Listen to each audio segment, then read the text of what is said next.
भला हुआ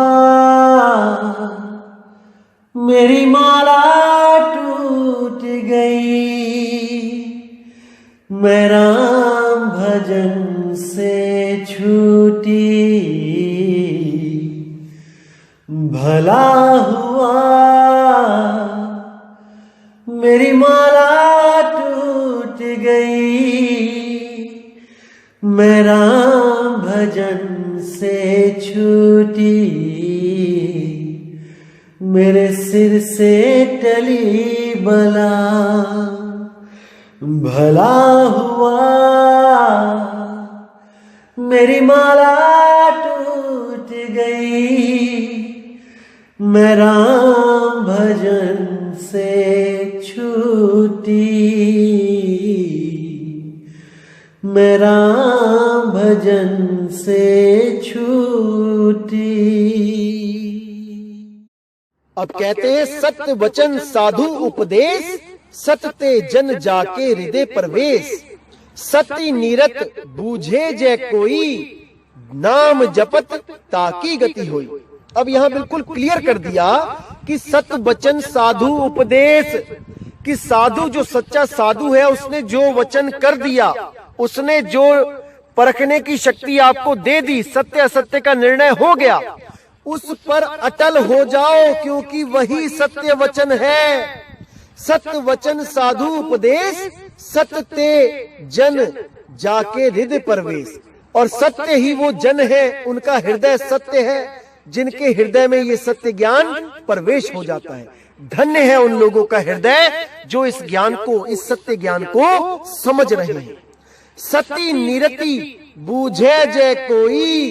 अब यहाँ पर आपने ध्यान देना है कि मैंने आपको पहले बताया था कि सुरति और निरति क्या होता है। सुरति का मतलब होता है ध्यान, और निरति का मतलब होता है वो स्थान जहां पे हमने सुरति को लगाना है। सुरति निरति। लेकिन आप देखेंगे कि इन अधूरे संतों ने सुरति निरति का जो अर्थ बताया है वो पूरा भ्रमित कर दिया लोगों को। सुरति का अर्थ इन्होंने क्या बताया है कि सुनना, और निरति का अर्थ बता दिया है कि देखना। महा अज्ञान है ये। जब तक आपको ये सुरति निरति क्लियर नहीं होगा दोस्तों, आप नहीं समझ पाओगे कि करना क्या है। इसीलिए आप किसी की बातों पे यकीन मत करो और डिक्शनरी लीजिए, संस्कृत की डिक्शनरी लीजिए, हिंदी की डिक्शनरी लीजिए, या गूगल पे आप सर्च कीजिए कि सुरति का अर्थ और निरत का अर्थ। आपको स्वयं पता लग जाएगा कि कितने बड़े अंधकार में जी रहे हैं ये अधूरे गुरु, जिनको सुरति निरति का भी अर्थ नहीं पता है और आपको मुक्ति देने की आस लगा के बैठा रखा है। तो यहाँ पे बात करते हैं सत्य निरत बूझे जे कोई, कि उस स्थान को जो बूझेगा जहां पे हमने सुरति को लगाना है। निरति का मतलब होता है एक ही स्थान पे रत जाना, कि हमारी सुरति जो तीन लोक में भटक रही है, कौन सा वो स्थान है जहां पे हमने निरत हो जाना है। इस सुरत को निरत में मिला देना है। तो क्या बोला गया है? सती निरत, यानी सच्ची निरति, सच्चा वो स्थान। बूझे जे कोई, यहां बूझने के लिए बोला है। देखने में बूझने का कोई सवाल ही पैदा नहीं होता है, जो दिख गया दिख गया। लेकिन यहां बूझने के लिए बोला है, एक पहेली बूझी जाती है। सत्य निरति बूझे जे कोई, नाम जपत ताकी गति होई। और वो जो बूझ जाता है उस गति को, वो हमेशा के लिए मुक्त हो जाता है, क्योंकि उसकी सुरति निरत में समा जाती है। और निरत क्या है? वो शब्द ही निरत है। वो शब्द ही स्थान है जहां पे सुरति को निरत कर देना है। तो दोस्तों, हर चीज को अच्छी तरह समझना है, क्योंकि ये अनमोल जन्म आपको मिला है हर चीज को समझने के लिए, ना कि ऐसे अधूरे लोगों के पीछे अपना जन्म बर्बाद करने के लिए। मेरे भाइयों, बहुत दुख होता है जब आप किसी के भी द्वारा भ्रमित कर दिए जाते हो। आपका ये भाई बहुत दुखी होता है। इसीलिए मैं कहता हूं कि सुनो सबकी, लेकिन जो मालिक ने विवेक दिया है उसको कभी सोने मत दो, उसको जगाए रखो। सत्य असत्य का निर्णय करते जाओ, तभी आप सत्य के निकट पहुंच पाओगे। तो जहां भी सत्य को परखने की बात आई है तो हमेशा वहां पे बूझने पर जोर दिया गया। बूझना पड़ेगा सत्य, क्योंकि सत्य कोई मंत्र नहीं है कि सतनाम कोई मंत्र है, कोई 2 अक्षर का मंत्र है कि कोई 5 नाम का मंत्र है, नहीं। और कोई कहे कि श्वासों पे सतनाम जपा जाएगा, श्वास अंदर लिया सतनाम, श्वास बाहर छोड़ा सतगुरु सतनाम, सतगुरु सतनाम, ये महाअज्ञान है। और कोई कहे कि कान में फूंक मार के वो सतनाम दे दिया जाएगा, तो ये भी महाअज्ञान है, बिल्कुल महाअज्ञान है। इसको जब तक आप नहीं समझोगे, जब तक आप सत्य नाम को प्राप्त कर ही नहीं सकते। क्या बोला है कबीर साहब ने सत्य नाम के बारे में? सत्य नाम है सार, बूझो संत विवेक करी, उतरो भवजल पार, सतगुरु का उपदेश यही। कि सतगुरु का उपदेश यही है कि आप सत्य नाम को बूझो। सत्य नाम कहीं बाहर नहीं है कि कहीं वो किसी मंदिर में, मस्जिद, गुरुद्वारे में पड़ा हुआ है। सत्य नाम आपके बिल्कुल पास है, लेकिन वो अंदर भी नहीं है। कोई कहे कि मेरे हृदय में सत्य नाम है, या मेरी नाभि में सत्य नाम है, या मेरे गुदा चक्र में सत्य नाम है, या मेरी श्वासों में सत्य नाम है। ये सब चीजें काया के अंदर हैं, इस देह के अंदर है, लेकिन वो नाम विदेही है भाई, विदेही। वो शरीरों में नहीं है, लेकिन बिल्कुल पास भी है। इसीलिए बोला साहिब ने, मोको कहां ढूंढे रे बंदे, मैं तो तेरे पास में। जैसे हमारा दिल है, वो दिल हमारे पास नहीं, हमारे अंदर है। जैसे हमारे लीवर, हमारी आंतें, हमारे दांत, हमारी आंख, ये सब हमारे शरीर में है, ना कि शरीर के पास है। इसी तरह जो चीज पास है लेकिन अंदर नहीं है, उसका भेद सतगुरु बताते हैं, और उसको बूझना पड़ता है। जब तक आप बूझोगे नहीं, विवेक नहीं करोगे, तब तक आपको समझ में भी नहीं आ सकता। इसीलिए साहिब ने 3 बार में नाम दान प्रक्रिया पूरी करने के लिए बोला है कि पहली बार में बिना सत्संग सुने कोई भी नाम लेने आता है, उसको सार नाम का लखाव मत करना, क्योंकि वो समझ ही नहीं पाएगा। जब तक सारे कंसेप्ट क्लियर नहीं होंगे, वो नहीं समझ पाएगा, वो भ्रमित ही रहेगा। इसीलिए बोला, प्रथमे शिष्य होवन जो आई, ताको पान देव तुम भाई। उसको चरणामृत रूपी पान और उसको जो नामदान है वो बख्शो। बोलने वाले वर्णात्मक नाम दो उसको, ताकि वो ये महसूस ना करे कि गुरुजी ने मुझे कुछ भी नहीं दिया, केवल चरणामृत दे दिया और मैं शिष्य बन गया। ऐसा कैसे? इसलिए जो रीति चली आ रही है नाम जपने की, उसको चलने दो। कब तक चलने दो? जब तक वो समझदार ना हो जाए, विवेकी ना हो जाए। उसके लिए क्या करना है? जब आप गुरुजी के पास आते हो तो गुरुजी आपको कुछ वर्णात्मक नाम देते हैं, वो नाम लेके आप शिष्य कहलाते हो। पहला चरण आपका पूर्ण हो जाता है, और उसके बाद जब सत्संग में आप बैठना शुरू करते हो तो गुरुजी के द्वारा बताया जाता है कि जो नाम बोलने में आते हैं, लिखने में, पढ़ने में आते हैं वर्णात्मक नाम, वो सार नाम नहीं है, वो कृत्रिम नाम है, नकली नाम है। जिसके लिए गुरबाणी में भी आया है, कृत्रिम नाम कथे तेरे जीवा, सत्य नाम तेरा परापुर बोला। कि वो सत्य नाम वो अलग है, वो इन कृत्रिम नामों में नहीं आता। तो जब ये सत्संग सुन सुन के जब जीव जागृत हो जाता है, जब शिष्य समझ जाता है कि जो गुरुजी ने मुझे अभी नाम दिए हैं ये तो वर्णात्मक नाम है, वो असली सार नाम तो अभी लेना बाकी है। इतना ज्ञान हो जाने पर ही दूसरा चरण पूरा हो जाता है, जिसको हम सत्संग का चरण कहते हैं। जिसके लिए बोला है कि प्रथमे शिष्य होवन जो आई, ताको पान देव तुम भाई। जब देखो तुम दृढ़ता ज्ञाना, ताको कहो शब्द परवाना। यानी जब वो दृढ़ होने लग जाए, बार बार सत्संग में आने लग जाए, तो उसको शब्द के बारे में बताना शुरू कर दो। और जिस दिन उसको शब्द पे निश्चय हो जाए, निश्चय आ जाए, उसको यकीन आ जाए कि वो नाम बोलने लिखने पढ़ने में नहीं आता, तब उसका लखाव कर दो। शब्द माही जब निश्चय आवे, ताको ज्ञान अगाध सुनावे। तब उसको वो सार नाम का ज्ञान दो, जिसको प्राप्त करके साधना करने से इस जीव की मुक्ति हो जाती है। और जीव हमेशा के लिए इस जीव अवस्था को त्याग के वो पीव अवस्था को प्राप्त हो जाता है, विहंगम चाल के द्वारा। इस चाल में ब्रह्म नहीं बना जाता, इस चाल में ब्रह्म ज्ञान नहीं होता है। यहां सीधे जीव से पीव अवस्था को प्राप्त करवाया जाता है, ना कि किसी भूमियों को पार करवाया जाता है या मंडलों को पार करवाया जाता है या कुछ और, ऐसा कुछ नहीं। इधर से सुरती हटी और उधर लगी, बीच में कुछ नहीं, कुछ नहीं।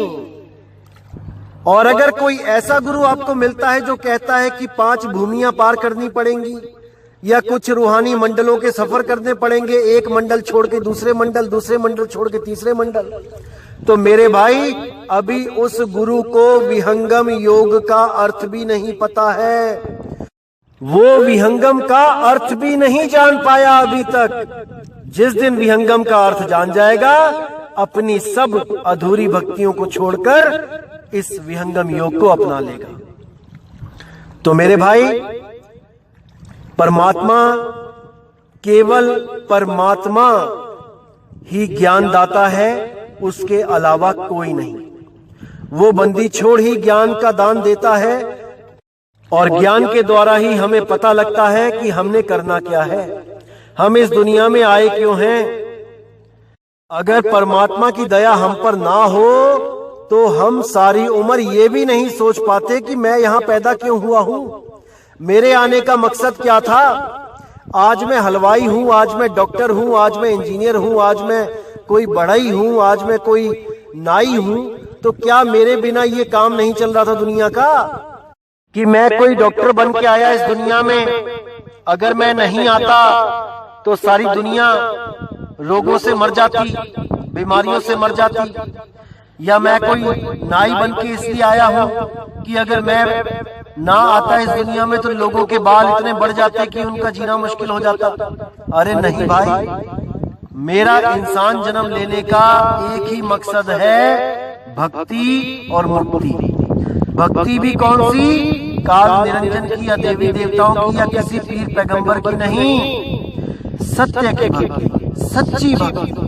और सत्य की भक्ति केवल और केवल परमात्मा ही दान दे सकते हैं, किसी आदमी की हिम्मत नहीं जो हमें सत्य की भक्ति करवा सके। जो स्वयं 9 महीना उल्टा लटक के आ गया, वो हमें सत्य भक्ति नहीं करवा सकता, अगर उसको परमात्मा ने भेद ना बताया हो तो।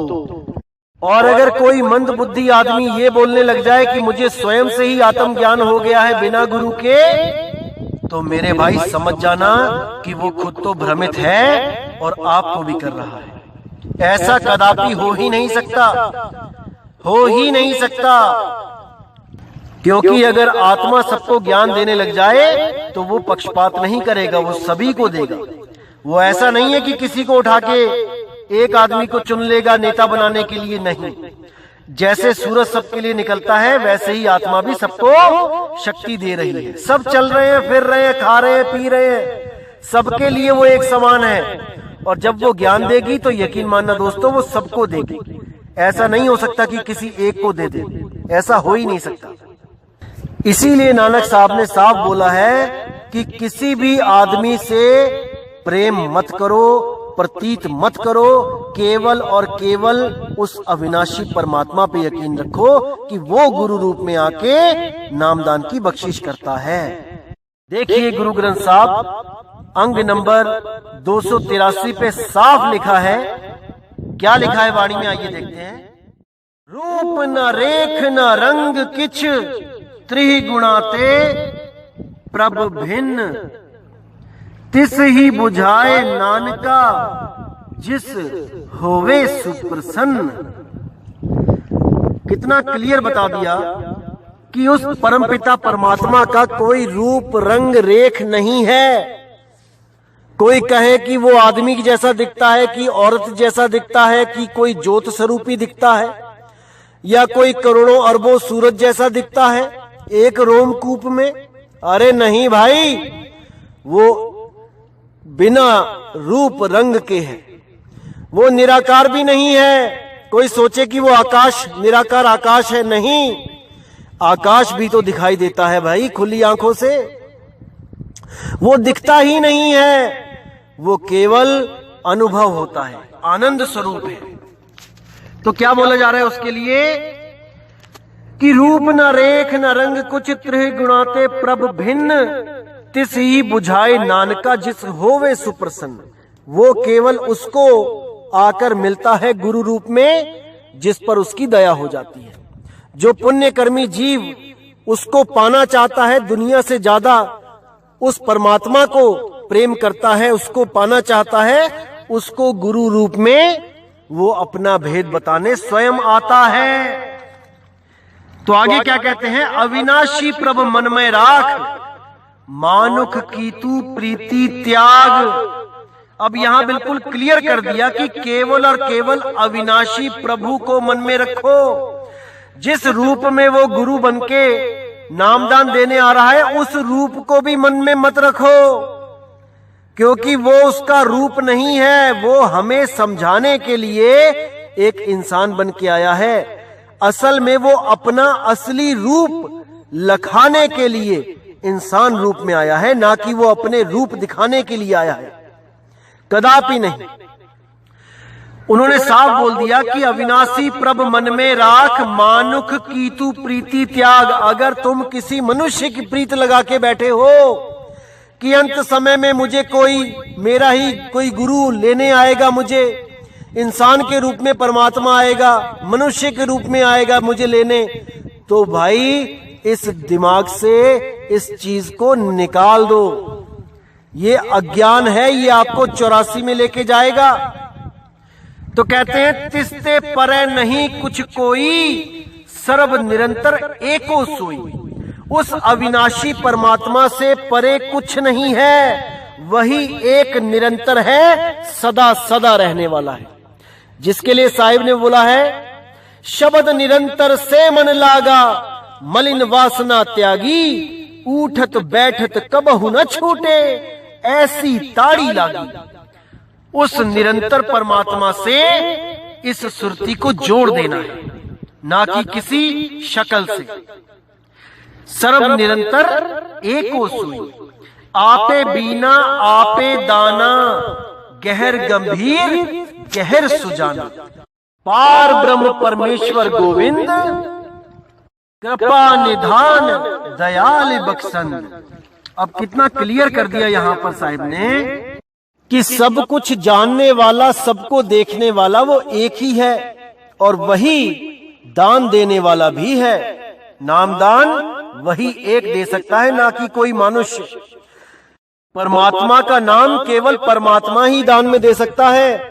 किसी मनुष्य की इतनी बिसात नहीं कि वो परमात्मा का नाम किसी को दे सके, क्योंकि वो खुद ही नहीं जानता, तभी तो गर्भ में उल्टा लटक के आया है।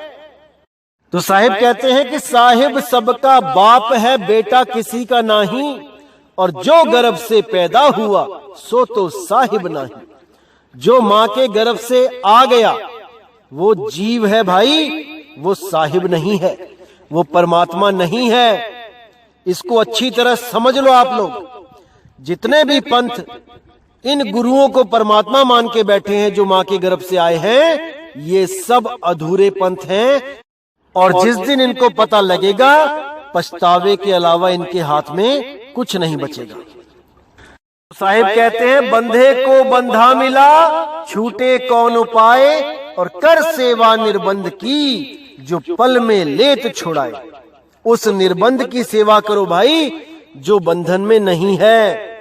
वो शब्द गुरु बंधन में नहीं है, वो देह में नहीं है, वो तुम्हें छुड़ा सकता है।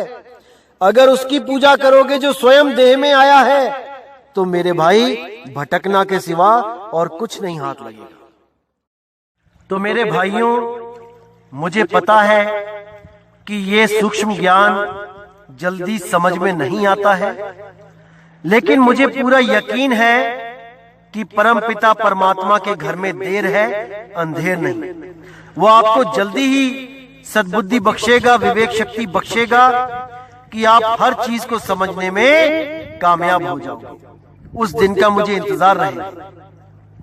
कुछ मेरे भाइयों का प्रश्न था कि जीव, शिव और पीव, ये तीनों जो अवस्थाएं हैं, क्या इसका जिक्र गुरु ग्रंथ साहब में भी आया है कहीं पर? तो दोस्तों, आपको बताना चाहूंगा कि कबीर साहब का और नानक साहब का ज्ञान कोई अलग ज्ञान नहीं है, दोनों का एक ही ज्ञान है, क्योंकि इनका रिश्ता ही गुरु और शिष्य का है, इसलिए ज्ञान भी इनका सेम है। तो देखिए, अंग नंबर 287 पर कितना क्लियर कर दिया है नानक साहब ने। क्या कहते हैं?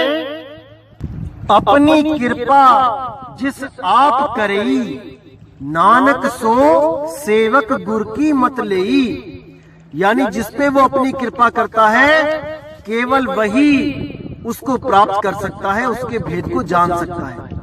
नानक सो सेवक गुर की मति लेई, और वो सेवक अपनी मति से कुछ नहीं बोलता है, जो कुछ बोलता है गुरु की मत से बोलता है। 20 बिस्वे गुरु का मन माने, सो सेवक परमेश्वर की गति जाने। 20 बिस्वे यानी 100% गुरु का मन माने, यानी गुरु के मत को ही मानने वाला हो, बीच में अपनी खिचड़ी ना पकाए ज्ञान में। जो गुरु से ज्ञान मिला है, केवल वही सत्य ज्ञान आगे ट्रांसफर करे, बीच में अपना मत ना मिलाए। सो सेवक परमेश्वर की गति जाने, वो सेवक परमेश्वर की उस अवस्था को प्राप्त कर सकता है और दूसरों को भी उस अवस्था तक पहुंचा सकता है, जिसको शिव अवस्था से ऊपर की जो पीव अवस्था है, उसके बारे में जिक्र किया गया है। शिव अवस्था ब्रह्म अवस्था होती है, जीव अवस्था जैसे अभी हम शरीरों में हैं, ये जीव अवस्था होती है, और पीव अवस्था नी अक्षर पार ब्रह्म अवस्था होती है। ब्रह्म में यानी निराकार में जीव रहते हैं, जिनको हम जन कह देते हैं, ब्रह्म में जन रहते हैं, और जो साकार जो जन है, जो जीव है, उन्हीं में पार ब्रह्म का निवास है, लेकिन वो भेदी गुरु के द्वारा ही प्राप्त हो सकता है। यानी ब्रह्म में जीव रहता है और जीव में पार ब्रह्म रहता है, लेकिन ये सुरती का खेल है। किसकी सुरती कहाँ लगा रहा है गुरु, ये इस पे डिपेंड करता है कि वो जीव से शिव अवस्था को प्राप्त होगा या जीव से सीधा पार ब्रह्म अवस्था यानी कि पीव अवस्था को प्राप्त करेगा। ये गुरु के ऊपर डिपेंड होता है, किस प्रकार का गुरु आपने धारण कर लिया। तो कहते हैं, सो सतगुरु जिस हृदय हरि नाऊ, अनेक बार गुरु के बल जाऊं। वो सतगुरु जिसके हृदय में सत्य नाम बसता है, उस गुरु को बार बार बलि जाऊं, लाख बार बलि जाऊं, करोड़ बार बल जाऊं।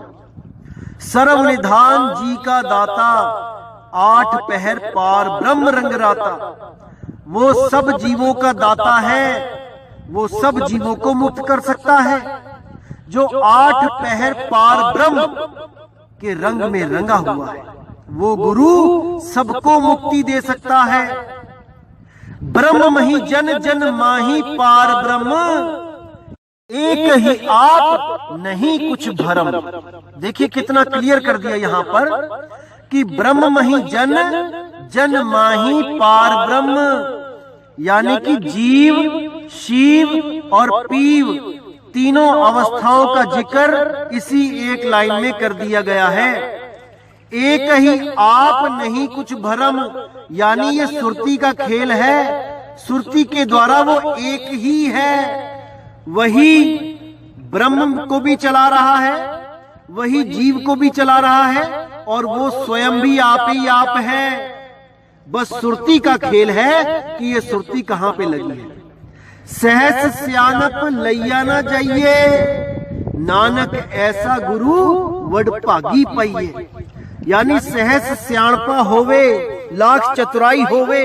जैसे ये स्वयंभू आत्मज्ञानी चतुराई दिखा रहे हैं लोगों को, ये वहां नहीं पहुंच सकते, वहां ये पहुंच ही नहीं सकते, क्योंकि जब तक वो खुद अपना रास्ता नहीं बताता आके गुरु के रूप में, जब तक वहां कोई नहीं पहुंच सकता। सहज सियानप लैया ना जाइए, नानक ऐसा गुरु वड भागी पाइए। ऐसा गुरु मिल जाए जो इस जीव शिव और पीव अवस्था में निर्णय कर दे, हमारी सुरती को पीव अवस्था का ज्ञान दे दे। ऐसे गुरु को नानक बलिहारी जाता है और सबको यही संदेश देता है कि ऐसा गुरु धारण करो जो ब्रह्म से परे पार ब्रह्म की अवस्था को प्राप्त करवा दे। तो दोस्तों, मेरी हर एक बात पर पूरा विचार करना है, पूरा विवेक करना है। ऐसे ही किसी की बातों को सत्य नहीं मान लेना है, पूरा मन में तोलना है, विवेक लगाना है, तब जाकर अपनी मोहर लगानी है कि मैं सत्य बोल रहा हूं कि नहीं। और इस अवस्था को प्राप्त करने वाले जो संत महात्मा है, वो एक पल में समझ सकते हैं कि ये ज्ञान सत्य है कि नहीं है। और अगर किसी के ज्ञान से ये ज्ञान मैच नहीं हो रहा है, तो मेरे भाई आपको अभी जरूरत है कि आप इस सत्य ज्ञान से अपने अपने ज्ञान को मैच करवा लो। विहंगम चाल को समझ लो। विहंगम चाल सीधे जीव से पीव अवस्था को प्राप्त करवाता है, सीधे जीव से पार ब्रह्म की गति को प्राप्त करवाता है, ना कि शिव अवस्था को ब्रह्म ज्ञान को प्राप्त करवाता है, ना कि किसी रूहानी मंडलों के चक्कर लगवाता है, ना ही किसी भूमियों के चक्कर में जीव को उलझाता है कि पहली भूमि पार होगी कि दूसरी भूमि पार होगी कि पांचवी भूमि के बाद हमें परमात्मा मिलेगा। ये सब भरम जाल है मेरे भाइयों, इसको तत्काल ही त्याग दो। विहंगम योग को जानो, विहंगम योग के नाम में मत उलझो कि किसी संस्था ने अपना नाम विहंगम योग रख दिया तो वो सच में ही विहंगम योग करवा रहा है। हाथी के दांत दिखाने के और खाने के और होते हैं मेरे भाई। विहंगम चाल को समझो कि विहंगम चाल क्या होती है। उसको समझने के बाद आप समझ पाओगे कि विहंगम चाल केवल नाम रखा गया है या सच में उस चाल को चलवाया भी जा रहा है। विहंगम चाल होती है जैसे आप दिल्ली से हवाई जहाज के द्वारा विहंगम चाल से उड़े और सीधे कलकत्ता पहुंच गए, बीच में कहीं स्टॉप नहीं किया, कोई रूहानी मंडल नहीं आया, कोई भूमियां नहीं आई। अगर कोई आपको विहंगम चाल के नाम पर भूमियों की या रूहानी मंडलों की सैर करवा रहा है, तो समझ जाना कि उसने आपको ट्रेन की टिकट दे दी है और नाम दे दिया है हवाई जहाज की टिकट का। इस भरमजाल से जल्दी निकलो मेरे भाइयों, समय बहुत कम है। तो दोस्तों, आज के सत्संग को मैं यहीं विराम देता हूं और परमात्मा से दुआ करता हूं कि एक एक शब्द आपके हृदय में ऐसे बस जाए जैसे परमात्मा स्वयं आपके हृदय में आकर बैठ गया हो, क्योंकि वो शब्द रूपी है। पहले इन शब्दों को समझो, तब वो उस शब्द को प्राप्त करवाएगा जो अबोल है। अकह नाम वो कहा ना जाई, अकह नाम गुरु कह कह समझाई। उस अकह नाम के बारे में गुरु कह कह के समझाता है कि वो अकह है। तो दोस्तों, उम्मीद करता हूं आज के सत्संग से आप सबका विवेक बहुत ज्यादा जागा होगा और मालिक से अरदास करता हूं कि ऐसे मंद बुद्धि स्वयंभू आत्म ज्ञानियों से आपकी हमेशा रक्षा करता रहे, इनके अज्ञान की पोल खुलवाता रहे। और ये ड्यूटी परमात्मा ने मुझे दी है, आप बिल्कुल फिक्र ना करें। जहां पर भी ये स्वयंभू आत्म ज्ञानी आपके सामने अज्ञान को परोसेंगे, ये दास उसी वक्त कटाक्ष करेगा उनके अज्ञान के मटके को।